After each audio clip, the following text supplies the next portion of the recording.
اینها جوانانی باننگ و ناموس در صف‌های قواهای مسلح مملکت خدمت وطن مادر و صادقانه ادا نموده ایستادند. آنها دوام دهنده کار و فعالیت نسل کلانسال، نیروی سازنده و اقتدار واقعی پیشرفت جامعه هستند.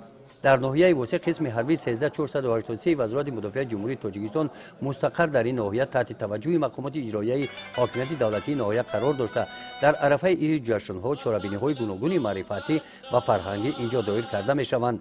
در دوره همین چاره‌بینی‌ها در عرفه سال نو میلادی با پیشنهاد مقامات اجرایی حاکمیت دولتی ناحیه و دستگیری صاحبکاران دهاتی به نام میرزاعلی وایسف برای سربازان این قسم حربی دسترخوان ایدانه و تحفه‌های ایدانه رسانیده شدند. شکرانه از سرور دولت میکنیم، شکرانه از تنجی و آسودگی میکنیم.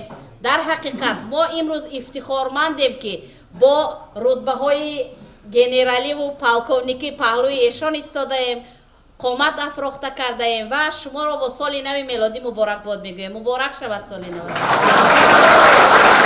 طبق نقشه چاره‌بینی‌های مقامات اجرایی حاکمیت دولتی ناحیه همین گونه چاره‌بینی فرهنگی معرفتی با نوبت از جانب جماعت شهرک زحمت آباد و دیگر جماعت‌های دهات به این قسم حربی رسانیده شدند.